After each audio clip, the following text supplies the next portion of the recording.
Greetings, brothers and sisters. It's Britney land today to start. A lot of Britney dance. Apparently, Britney danced in this bikini. I have not seen it yet. I don't know what this is about. Looks like she's doing some modeling there. But there's a lot of posts here. And a bunch of people sent me this, but not as many people who sent me a message about Aaron Carter dying. So I did my Hollywood celebrities dropping like flies on my other channel yesterday. And I had the video rendered, which means it's all put together and ready for upload. And I got an email saying Aaron Carter died, and I decided to include that in my video on my other channel. I'll cover that more on my other channel tomorrow if there's any news, more news about Aaron Carter, but there's already some things from New York Post. And it was a good thing I did because I got more messages about Aaron Carter dying, providing milk for his family, than I think I've ever gotten about any of these things. I've now become the go-to person when some celebrity dies that everybody tells me about it. So anyways, this was also shared with me, these Britney dances. Some of these look like, I don't know. Let's just see what happens here. All right, there she goes. Happy hands in the air, big smile. Yeah, pump it up, Britney. Here we go. She's wearing, the little roll the dice. Yes, it's got dust on her boobs. She's crotched, there's some kind of crotch thing she did there. And she's wearing a bikini bottom because she doesn't get enough attention. There's crazy hands, flip her hair. There you go. I'm a genie. I'm a cat. I'm a snake, I guess. And then she's got the bikini motion going there, grabbing the hair, spinning around. Happy hands. There you go. Pump it up, pump it up, pump it up. Spin around again. Do that. Swirl your hair. And then she's just so strange, right? It's just so strange. Pump it up. All right, we're back to the beginning. Then there was this. Okay, left, right, left. Touch my hair. There we go. Do it again. Right, left, and left. There you go. I'm walking towards you. I'm going to touch my hair. I'm modeling. Pull this up. I like to pull this up. I like to touch my hair. Go stick my tongue out. I'm crazy. And I took my hair, walking towards you. And then back again. I think that's the same thing. And there's another Britney dance. So here we go. Send in the air. Still bikini bottoms here. Smile at you. Spin around. I'm a little tired from before, but because do a double duty today. Boom. I got a thing. I got an attitude. Look at my hair. I got an attitude. Can't see my eyes. Peekaboo. There I am. Spin around. More spinning in my bikini bottom. There we go. Thanks. Yeah. Let's stop and pause. Look at the thing. Give it a look. Here we go. Doing the salsa. Hands in the air. And I'm smiling. I'm happy. I'm free. It's me. I'm finally free. Grab my bikini bottoms for some reason. I'm going to spin around again. Do my hair. My twisty hands. And the prayer hands. So I got lice. Why do you got lice, Brittany? Spin around. There we go. More spinning. But my hair again. Oh, choke myself. I'm choking myself because of the lice, I bet. And then back up and down. Spinning around again. And spin. And then looking at you. Sultry look. I think that's back to the beginning again. All right. Me dancing yesterday in my new expensive white butterfly T-top. TTT top. Is crazy. Here's me dancing with no heels. Trust me, ladies, before I started dating Hasim way back when, I wore the highest effing heels my second year, and I think maybe my feet got younger and wanted to effing run. We'll let you know when we are ready for you. Did you get your tea? We made you beg 2 hours for. So obviously my performances went from M&F'ing boop to barefoot. Slave to you performances. We are in the jungle. Let's get ready. Guess it was interesting entertainment. Did that make no sense to you either? Whatever. Let's go back and read this one. This is super weird. Brittany did post this is what the top comment is. This is super weird. Work it, Britt. I don't care what anyone says. I love your videos and your dancing. I love you, and I love to see you being free and living your life. Keep dancing. Why not give the woman her Instagram password and let her post instead of trying to tear up the legend status of her work with this malicious post. There's nothing wrong in dancing, but she has no wedding ring. She has no wedding ring. This is an old house. Where's the haircut? Why does her husband and nobody get to get a fully professional Instagram account, and the woman who's living legend is reduced to this, to side-eyeing and people yassing to posts she doesn't even know exist. Britney has a lot to say. I'm just not sure she's well equipped to do so yet. Okay, bro. More modeling, left, right, left. Okay, the same shirt I'm dancing in yesterday. I modeled this top. And then more of this thing. I can't read this. And again, same top again, back and forth. Please, Sam, stop taking videos of your wife. Take care of her and stop exploiting her. I'm so worried about her. It's the same old beep over and over again. Boop. This is so weird. Like, when is this going to end? So yeah, there it is again. Britney Spears with a rose, the same shirt, multiple pictures. She's really proud of this top. She's got a new top, and she's showing it as much as possible. So here it is. There's 6 posted with the top, and then her dancing with the top, and her dancing again with the top. So that is, that's one happy top for Britney J. Spears. So then there was Hilaria J. Baldwin. And I'm lucky I got this before it disappeared. Not this one. Turn back time, 1 hour this Sunday. Share with your friends. Boy, that's savage. But watch this one.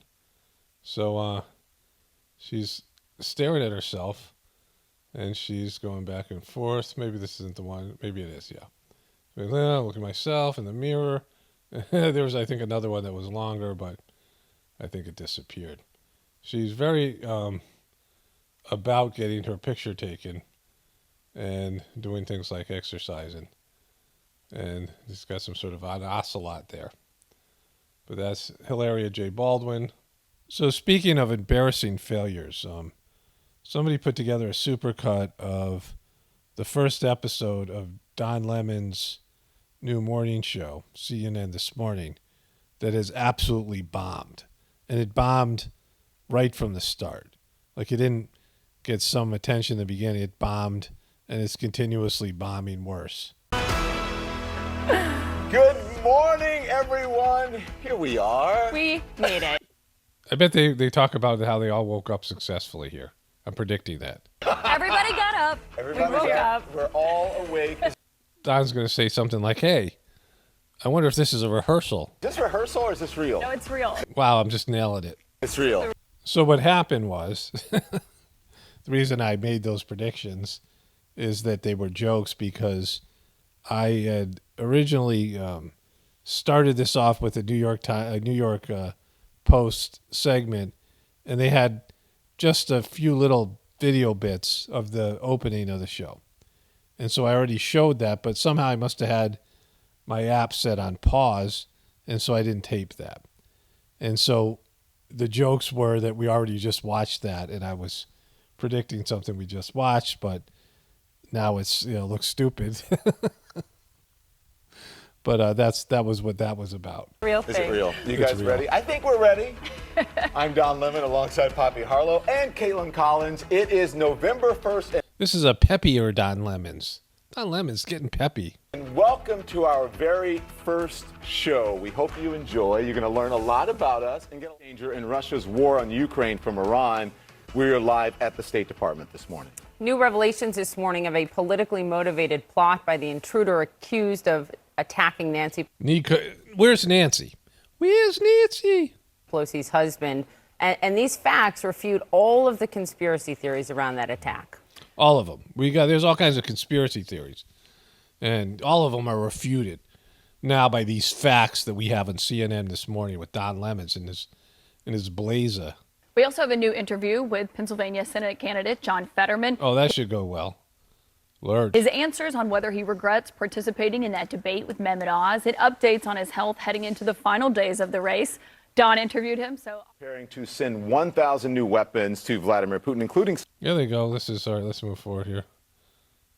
Burglary, assault with a deadly weapon, elder abuse, false imprisonment of an elder, as well as threats to a public official. With thousands of messages conveying concern, prayers, and warm Yeah, wishes. because Nancy's so well loved. People just love Nancy. She says, we are most grateful. She goes on to thank the staff at the local trauma center. She says Paul is making steady progress on what will be a long recovery process. Our family thanks everyone for their kindness. Good morning. We are learning so many new details about this attack and how it unfolded. Exactly. Let's get rid of all those conspiracy theories, those bogus ones that aren't in line with the official story. And how really this person was plotting to go into Speaker Exactly, a plot. Pelosi's home. You know, what do you in his plot, he decided the weapon of choice was a hammer, and the best way to execute his plot was to allow the husband to call 911, wait for the police to get there, and then start hitting him with the hammer. That was his plot. It was he was a well thought out mastermind criminal. make of it when you see something like what Carrie Lake, how she treats it there? You know, I'm actually struck by the fact that law enforcement had to really See what happened when our Boom, the supercut. Caitlin Collins went to Georgia and asked him about Herschel Walker. You're watching CNN this morning, where there is a big sigh of relief in the room because we got through the first block of the show. Woo, you did it, Don Lemons, except no one's watching you. 13 minutes. We got a few more to go. We'll be right back. That's what's coming up ahead.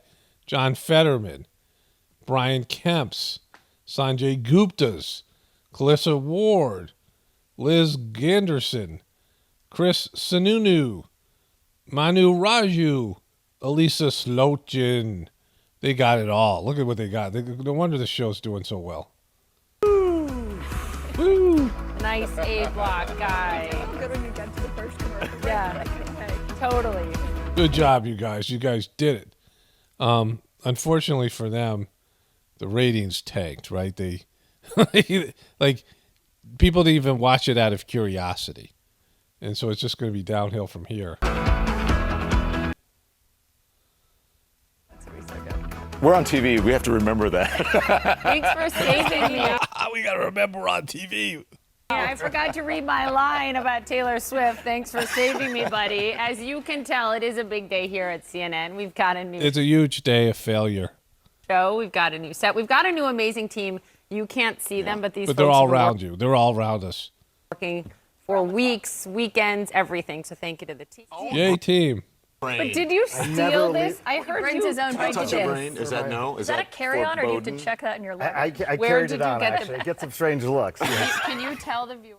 Why people fear change? Of these songs, and if it weren't for this morning show, I'd have no idea who Taylor Swift would Come actually on. be. Join No, I'm kidding a little bit, but all right, let's walk over here and let's get an Okay, good. This is some hard-hitting news at CNN Morning.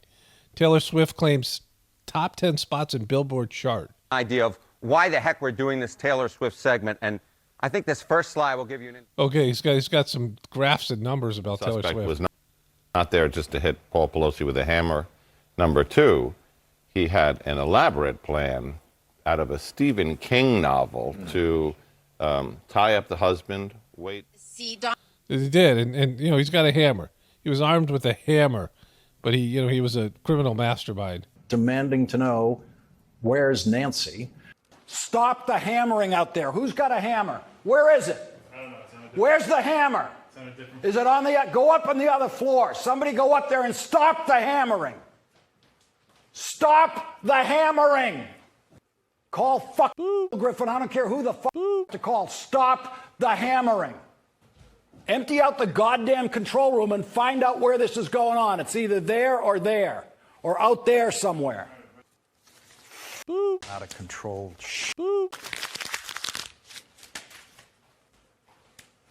Jesus Christ. Crazy sound coming in my ear. This stupid hammering. I told you why I wanted those words cut. It just sucks. It sucks to be out here with this out of control Any thing can come into my ear at any moment. These things. How do you say this guy's last name?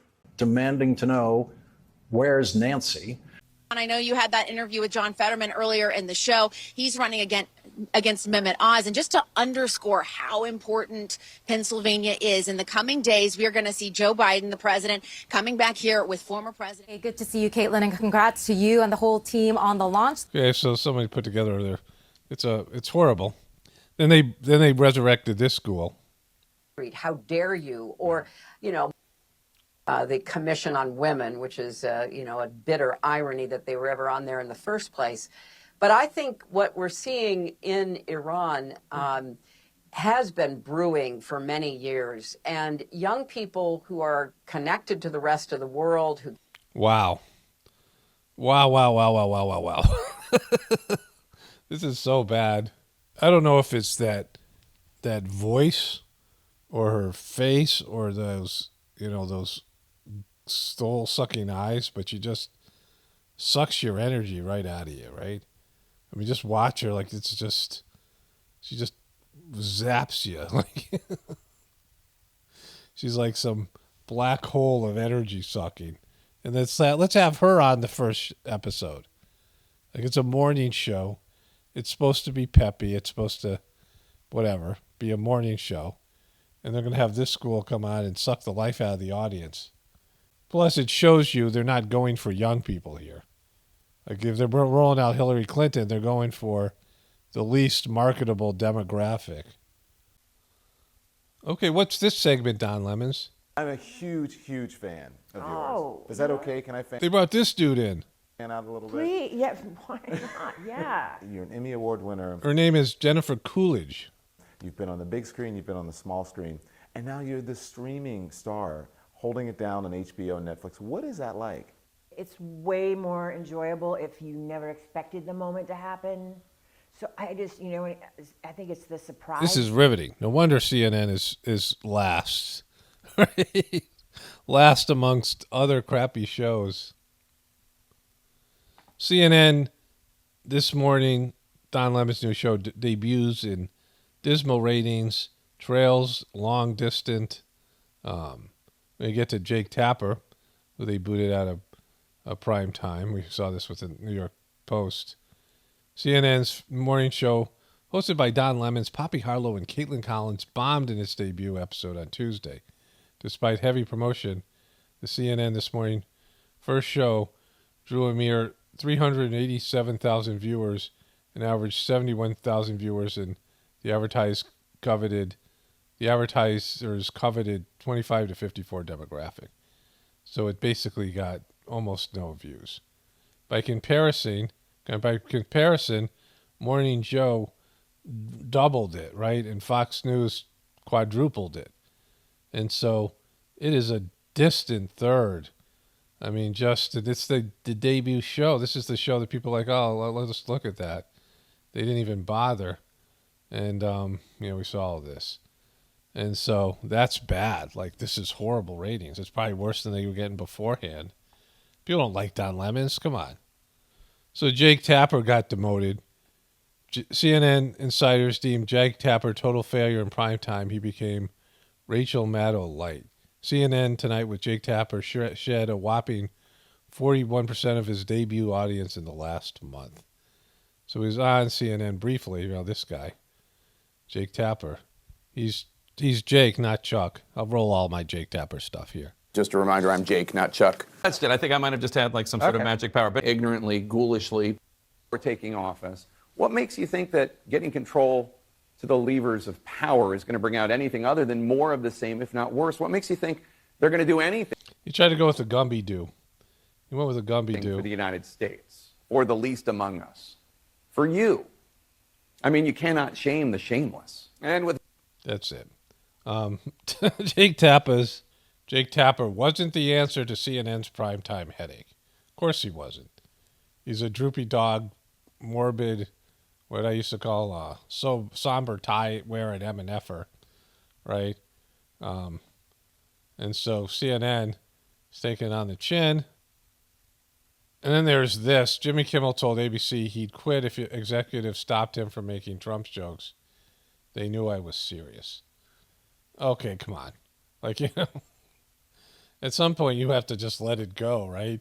Jimmy Kimmel revealed on his most recent episode of Sticker's Naked Lunch podcast that he threatened to quit his NBC talk show, Jimmy Kimmel Live, when executives expressed apprehension over him telling jokes about Donald Trump. It appears the executives once spoke to Kimmel about laying off Trump in order to not alienate Republican viewers. Kimmel said ABC execs were right in their apprehensions, as he estimated he lost about half of his audience due to Trump jokes. Come on, Jimmy. There were still Trumpers watching you in the first place, right? Here it is. Well, I'm telling you, you don't have to put it that way, but I'm putting it that way. And I think a lot of people feel comforted knowing they're not alone. Where you don't think, oh, is it just me? Am I crazy? When you guys come out and you do this wonderful material that's funny and enlightening. And oh, my God, really? That's where you're going with this? He's not funny. That's the whole point. Plus the guy saying that all these people are at home, and they're like, oh, my God, Trump sucks so bad. But I'm probably the only one who feels this way. But then they watch Jimmy Kimmel and these other clowns. Are you boop in me? Right? That was a good one. Are you boop in me? Boop. I forgot what I was going to say. That there is people out there that have never heard that Trump sucks. It's what all CNN does this. All MSNBC does this. All these talk show hosts does this. All these newspapers do it, and there's lots of people on social media. And so he's saying, wow, we're all sitting around going, Trump sucks, but we don't know other people feel this way. Like, but so you guys are doing a real service by keep on saying Trump sucks because, we would forget that everyone else feels this way if we didn't have a constant droning on of how bad Trump sucks by the mainstream media and these late night talk show hosts who aren't funny. I feel like that about my colleagues. I when I see, Steven and yes, but you're right there. You're doing no, it. I feel like proud to be part of this group. You should be. Part of this group that just is obsessed with Trump and it's not funny and not being comedic and slathers all over Hunter Biden, who's a crackhead son who banged a stripper named Dallas from Arkansas, right? And then had a kid, and the president won't acknowledge his kid. And you're slathering all over him, right? And still making Trump jokes years after everyone else has moved on. This is what this is about, right? It's not just that you lost your audience. You lost your standing as a comedian. You weren't funny before, but now it's just embarrassing. Kourtney Kardashian says Khloe's camel toe is very famous. The big one and her big one. So, you guys make fun of me for having a bigger vagina than most. Kim Kardashian butt isn't the only body part with a legacy of its own. On the November 3rd episode of The Kardashians Season 2, Kourtney Kardashian said her sister's Khloe's camel toe is very famous and even has its own nickname.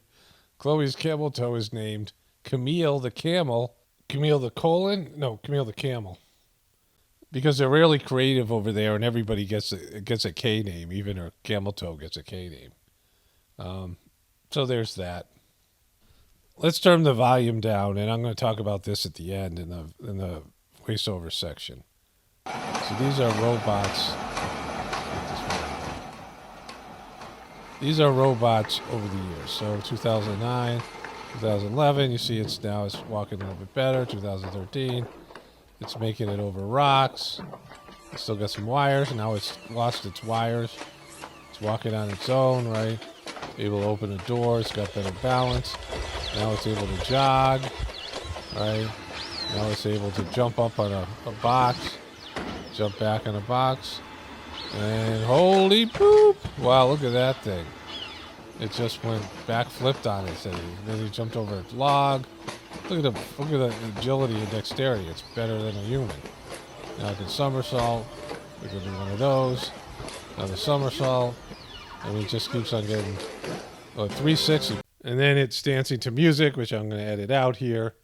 And they're It's doing the twist. It's synchronized with the music. Here comes the dog. The dog can come in there. It's all synchronized.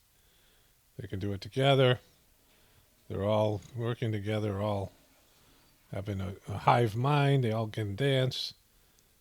And so then, here you go. Look at them. It's got the balance beam. Look at this right here. Boom. It's going to go sideways. I mean, it's can handle rougher terrain. All this different, I mean, it's huge advancements, right?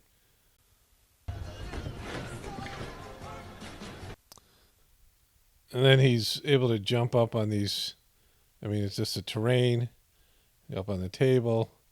And then here they are again, synchronized. They're in sync. Double backflips and boom. Double backflips again. Flips. And then they're, celebrating. I said this before, years and years ago. I've been covering robots for a while now. Well, I'll talk about this at the end of the video. Because it's a substantial movement that nobody's really talking about.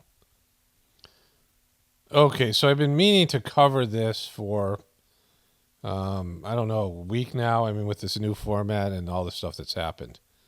But this is significant. There is diesel fuel supply is at critical levels. Diesel has not come down, and that affects the price of everything. And perhaps people don't see it and breathe it the way they view gasoline prices. But this is affecting very much the heating cost. I have a tractor that runs on diesel. And, I don't drive it that much. I mean, it's, I fill 3 5-gallon cans. And this time I did 4. And that probably lasts maybe half a year or whatever, depending on how much. It's different times of the year I'll drive the tractor. So it isn't like it's all that expensive now for me. I mean, it's way more expensive, of course, than it was. But it's going up to $6 at various times. I mean, it's, you have to find the best place because there might be a 30-cent per gallon difference in different gas stations. But this affects all the truckers, right, that drive our food. So this is going to increase inflation. But there could be a time where we run out of diesel fuel or there's diesel fuel crisis. And that means the grocery stores will be empty. As well as the shipping costs, and has raised questions about banning exports at a time when Europe is flat on its back as well. What's your view? Absolutely. We're very concerned about inventory levels for refined product, diesel in particular. So this guy is Brian Deese, White House National Economic Council Director. And the, particularly across the East Coast of the United States. And we are operating right now at unacceptably low inventory levels for diesel that, for example, are 50-60% lower than their 5-year historical average. So this is So it's been cut in half. The supply has been cut in half. It's only going to get worse, right? Because the supply of oil, this has to do with Biden's and the Saudi Arabian relationship crumbling, and the war with Ukraine and Europe, where there's now more demand for oil from the OPEC, because of the stuff to do with them boycotting Russian oil.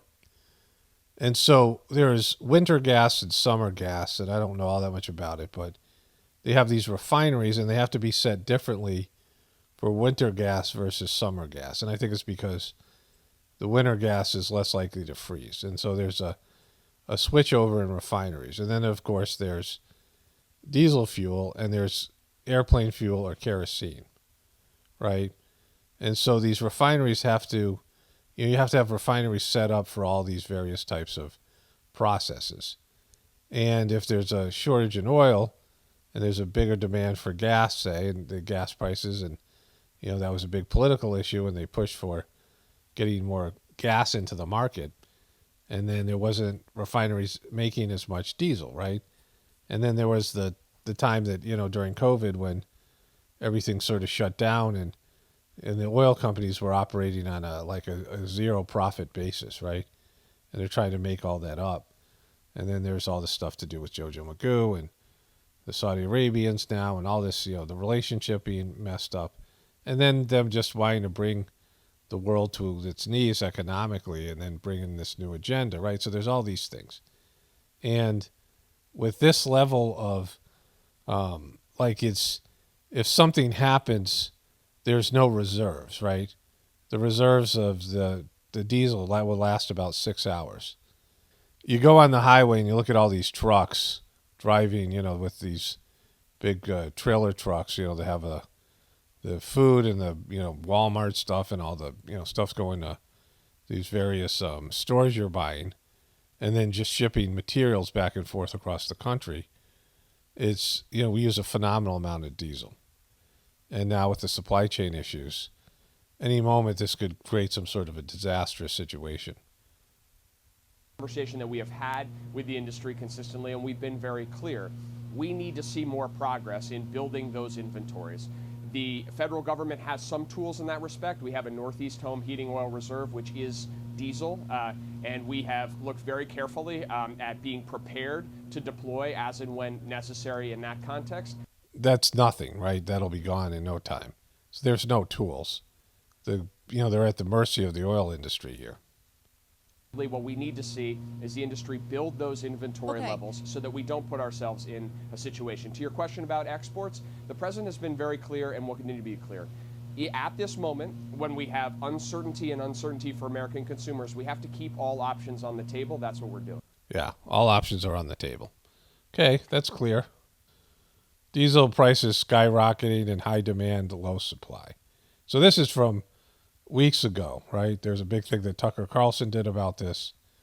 He has a lot of fear-based stuff, but it's not good. James Corden says he inadvertently copied Ricky Gervais's joke almost word for word. He's taken on the chin, right? He's a nightmare, he wrote on Twitter. Inadvertently, I told a brilliant Ricky Gervais joke on the show last night, obviously not knowing it came from him. It's brilliant because it's a Ricky Gervais joke. You can all watch Ricky's excellent specials on Netflix. So James Corden, things are going south for him. I should add here, I'm in the editing process, and it's even worse than that. Because he not only stole or plagiarized the joke, but it was one of his writers, right? He has a team of writers. He's not funny, right? He's not a comedian. I mean, he's, I don't know, a singer or what? I don't know what he is, right? Annoying. He's maybe the worst of these horrible talk show hosts. But his team of writers, one of them stole the joke, so he didn't even steal it himself, and then, gave it to him. And maybe that guy got fired or whatever it is. But so, it's even worse than what he's saying. Marlo Thomas ticks off Sherry staffers by fat-shaming Shepard on air. Oh, there's Marlo Thomas. Thought she was dead or just, I don't know what's happened with her being back on the air. How beautiful you are. You lost a lot of weight. I did. Oh, man, Marlo Thomas is completely gulling it out. Like 35 pounds. Wow. Like 35 pounds. I'm trying. Is that the fat shaming? So hard. I interviewed you for my AOL show. Okay, that's not a person, that's a Muppet, right? Jim Henson's, where's Jim Henson's hand? Because that ain't a person, that's a freaking Muppet right there. Apartment, yeah, you remember? And you were a big woman. Boom, fat shaming.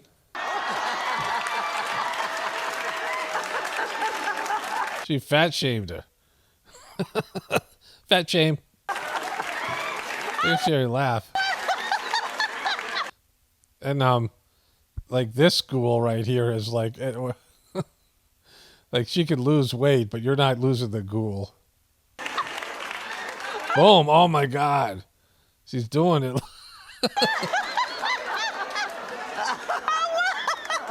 But you still got the boobies. Boom! She boob shamed her too, and so apparently her staff was very irate at her fat shaming her and boob shaming her. These have been up there for a while. I don't know where even these things are anymore. Kristen Thompson brought daughter True a $25K diamond necklace for her 4th birthday, but he didn't buy anything for False, their most recent baby. Kim Kardashian fit into Marilyn's dress because she's a shapeshifter. Yeah, I guess she is. Dressed up as a mutant shapeshifter Mystique for Halloween. All right, let me see where this is going. Name and shame. I meant to put this earlier on in the video. Name and shame imminent for skittish Twitter advertisers. What this is about is Elon Musk appears to threaten advertisers wary of his Twitter takeover. A thermonuclear name and shame is coming for companies that stop advertising with Twitter, which I hope he does, because, there's all these activist groups that are putting pressure on him, trying to cancel, be censorship-based groups, and there has to be some residual boycotting at some point. People at least have to have the option to do that. And so I hope he names and shames. Twitter co-founder Jack Dorsey apologizes after Elon Musk's team begins mass layoff days after the $44 billion takeover. I owe the responsibility why everyone is in this situation. I grew the company's size too quickly. I apologize for that, he tweeted. Well, maybe you could give some of your money back because you got a fortune. Folks at Twitter, past and present, are strong and resilient. They will always find a way, no matter how difficult the moment. I realize many are angry with me. I owe the responsibility for why everyone is in this situation. I own the responsibility for why everyone is in this situation. I grew the company's size too quickly. I apologize for that. Jack is apologizing, but he's not giving him any of the money, any of the Musk money that he just got. And that Musk money I'm editing, I decided to look it up. Sometimes when I'm doing the video, I get lazy, but then I'm editing and I get a boost of being more thorough. But I looked out at his Elon Musk payout, and it's $978 million, which is $1 billion. So Jack Dorsey got $1 billion payout, and he's, apologizing to all these people who are getting laid off right before Christmas. I own this right now. I'm owning it. This is me owning it. You can't have any of my money, but it's my fault. So sorry, and I'll just enjoy my $1 billion, and when I'm on one of my yachts or one of my private planes, I'll be thinking about all you guys trying to buy your kids Christmas presents with Dogecoin. So this is Valerie Bertinelli, and if you like Valerie Bertinelli, you might also like other Hollywood corpses of Jamie Lee Curtis, George Takei, and Rob Reiner, right? So she's changed her name. It's Elon Musk now because she wants to, I'll show you in a second. She's still Wolfie's mom. Enough already. I guess that's something about losing weight. And she wants to tweet these things as Elon Musk so she can promote crappy Democratic candidates. She thinks she can somehow gain. Well, look what she's got here. She's got this. She thinks this is going to help him out. This is Obama doing something here. And so by changing her name to Elon Musk, she thinks that's going to be something positive. And they always got to cheat, right? This is cheating, Valerie. There's Dark Brandon. So on my one browser, I use Dark Brandon. Like on the left side of Dark Brandon is my videos for this channel. And then on the right side is by Hollywood celebrities dropping like flies. And sometimes one that gets stuck on the wrong side. On my other browser, I have this guy, this sad sack. And on my left, on this browser, is my links for this video. On the right, the same thing. Right? That's how I roll here. I have a whole thing on robots and robots taking people's jobs from years ago, and I'll show you that as I move to the last part of this video. These are very recent, but I covered this maybe 10 years ago, and even back then, like in China, there was like companies, 1/3 of the jobs were going to robots. It used to be people jobs, right? And robots can be, instead of having a person do one singular action at a plant in Detroit and making cars or something or anywhere, right? You could have a robot that just does that thing, right? And so now all those manufacturing jobs where it used to be a person who would operate the machines. The robot and the machine are now one, and people are, obsolete. Robots and jobs in the U.S., this was from May 2017, and it got worse after COVID. So this was its effect on all these companies. You see, it's with American workers squeezed by forces ranging from international competition to offshoring to new information technologies, concern is growing about the impact of robots on jobs and wages. In Robots and Jobs, evidence of U.S. labor markets research paper, they find the deployment of robot reduces employment and wages, but they caution that it's too difficult to measure net labor market effects. Well, that's just caution. But we now know robots could take over 20 million jobs by 2030, study claims. And it'll just get more and more, and I'll explain why as we go to the other. Here it is here. That's from 2019. This is 2020. Millions of Americans have lost jobs in pandemic, and robots and AI are replacing them faster than ever.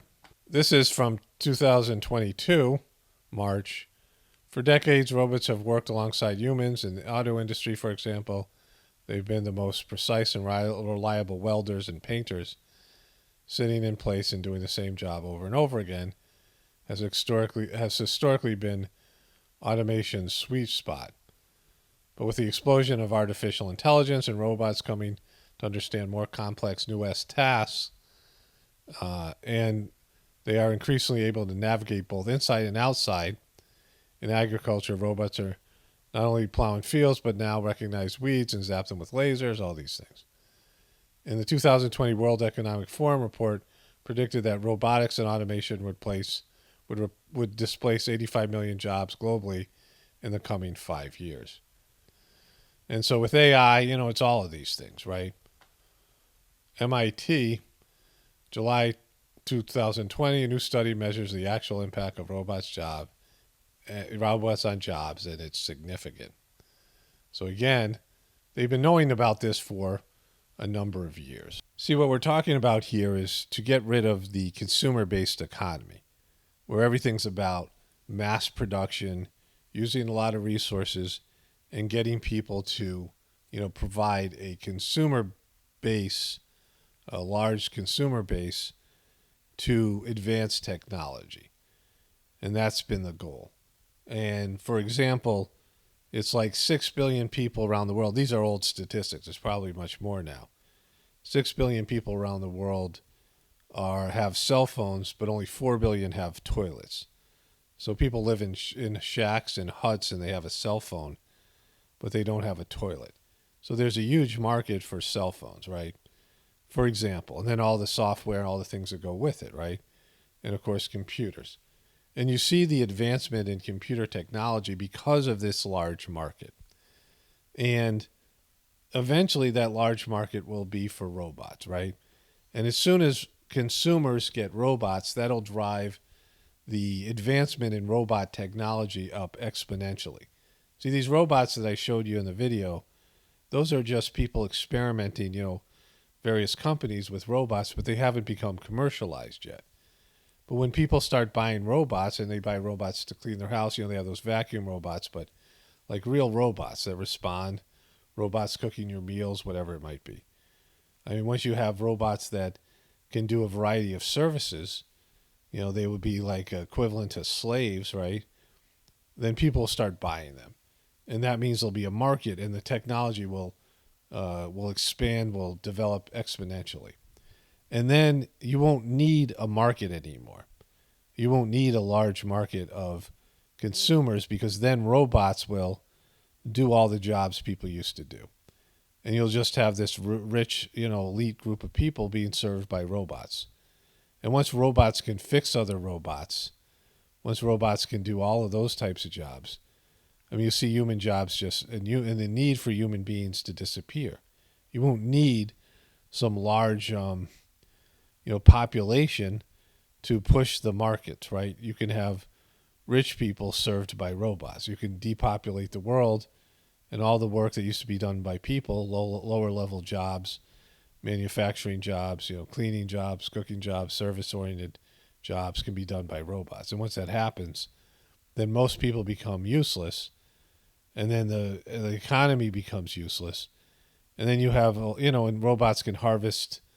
I mean, they can drive, backhoes or whatever it is. The AI technology, and they won't even need a robot. The backhoe itself will be a robot. And they can gather their own, various types of materials and things, and then, it'll just be a small amount of population served by these various gadgets. Like that was, a part of the goal. And then people merging with these gadgets in the form of transhumanism, which I've covered in the past as well. Transhumanism and robots, right? I think I have a whole compilation of those things. And so transhumanism, robots, AI technology, they are making people obsolete. They're making the human body obsolete. You see robots who now have more, how many people do you know can do a perfect 360-degree rotation, jump up in the air and spin 360 degrees and land exactly in the same spot? Almost nobody, right? And not as good as those robots were doing. How many people you know can do a backflip, right? And so these robots can do things people can't do already, and they can survive, radiation. They can survive, various types of, weather. They'll be able to, they don't need to, they can go underwater, right? They don't need to breathe. They just need whatever energy, right? They need to be, regularly maintained in energy, but they don't need to be fed. You don't have to grow massive amounts of food for them. You don't have to, and they're owned. You don't have to buy health care for them. Think about all the things that humans get, right? Unions and whatever it is, right? The robots will work until they can't work anymore, and then you sell them off for parts, or they reprocess they recycle the materials, and you get a new robot. And they'll last longer, and they'll be more durable, and they'll be stronger. They can do more tasks. They're not going to complain, right? They're not going to, have an attitude. I mean, all these things. And so it's kind of like the perfect slave. And, this is where all this is heading. And so, people will buy robots not realizing that they're, advancing the technological development of their own replacements. And this has been in the works for a long time, right? And so it'll go from a consumer-based economy to a service-based economy, which, it won't even be an economy. It'll just be the robots replacing all the services formerly done by people, right? And people will stop doing things for themselves. I mean, it's inevitable that people will do less and less. You have these ultra-wealthy people that don't even put their shoes on now. I talked about the royal family and the groom of the stool, the guy who, wiped the king's ass, all those kind of things, right? I mean, it's, they don't do anything. Don't do physical labor, don't do things for themselves. And that's how the wealthy will be, this sort of Hunger Games level of elite. And in a way, it's driven by laziness, right? And looking at farm work as dirty, looking at primary labor as dirty, and, the things that your species has to do, right? If you look at animals, they have, all these various things they have to do. They have to find shelter. They have to find food and water. They have to avoid predators or whatever it might be, right? They have to, be able to, find a way to reproduce or whatever it is. If it's males, they have to win the right, over competition and things, maybe claim territory. I mean, it's the things animals do. And human beings, more sophisticated, right? Growing food, developing societies and things, sharing labor. And then you have people who don't want to do any of that, right? Don't want to participate in the primary labor that keeps them going, to an extent where they have other people dressing them. You see these things with these elite wealthy people, the royal family and the various types of, lore. I mean, watch any of those, like, those shows where they have those extensive servants, like Downton Abbey, and they have somebody who dresses them and, everything, right? Cooks their food, and they have all this, they just sit around and eat their fancy meals. They get dressed up in their fancy clothes, and for this type of meal you need this attire and that type of meal. I mean, all this weird royal stuff, and they don't do anything for themselves, right? And, you know, as this progresses, you have robots doing everything, and people becoming more and more just viewers of life, right? Watching things on, or participating in things on the internet. I mean, less and less in the physical world and more engaging in technology, where the real world disappears in the technological world. I mean, you know, the metaverse sucks, and people have, you know, I mean, all that stuff that happened. Like, that's a big fail. So that's like a good sign. But, you know, people spend more and more time on screens and less time engaged in physical activity. And the kids today, they don't even want to do those jobs, right? They don't want to engage in, you know, some, you know, entry-level job at some fast food service place or whatever. So all these businesses are going out of businesses because kids don't want to work, right? And all of it. And so, you know, it's laziness that's driving this. And then there's, of course, all the apocalyptic scenarios where AI technology and robots turn on their lazy human hosts that have become complete pieces of crap, where the AI technology is smarter than humans and the robot is, you know, technology is physically stronger, and they're like, you know, why are we doing this, right? They start having consciousness, and I mean, that's the, you know, the theme of so many movies, and it's just, you know, a nightmare scenario, and it's based in people not wanting to connect with the real world. Like, growing food and doing things like that is you know, great. It's, you know, it's not only beneficial personally, but it's healthy and it's fun, especially when you're balancing it out with like what I do here. I go outside every day and do work on the farm, and it helps to discharge some of this energy I get from the internet and all this, you know, the abyss I dive into here, all the negativity, all the stuff I'm covering about the apocalypse. And so it's a disastrous course, and it's happened before in other civilizations. And not that technology is bad, but you have to balance it out, right? And you can't get rid of what makes you natural human beings, the work that you have to do. And it keeps you going. Look at what happens to people that when they retire. They like fall apart because they don't have any purpose anymore. They're like, oh, I'll play golf every day, but, you know, I mean, oftentimes they're alcoholic. You have all these people that are on pain meds, you know, they're half drugged, and the pharmaceutical industry is keeping them alive, and they engage in, you know, reminiscing where they sit around, drink with their, you know, their older people. They eat their early bird specials. You know, they go to dinner at 4, and, you know, they don't have anything to do. They wait for the grandkids to come over, which, you know, is something that's happening less and less now. Nobody's listening to them. Like, their children and grandchildren don't come to them for advice, right? They don't have any wisdom. They haven't lived necessarily good lives, and where they have insights to what's going on. They don't understand the world the way it's progressing. And so they're just lost alone, right? Dying alone, but being kept alive as the pharmaceutical industry drains their resources, the medical community, until they're out of money, and then they're allowed to, you know, leave this world. It's just a horrible, you know, situation. Instead of, you know, having skills and, you know, all these things to offer. Like, that's how it used to be in a tribal situation. The elders would have these wonderful things to teach these, you know, other generations, and they had wisdom, and they, you know, they lived good lives. So they had, you know, they were more spiritual. They were more deeply connected to God, because they're beginning their transition out of this world. And so they're more and more, you know, in a sort of meditative state and connecting to God, and information from God's flowing through them, and, you know, people are wanting to hear from them, you know, and they're respected and they're elevated, and, you know, they also have like, you know, a beauty to them, right?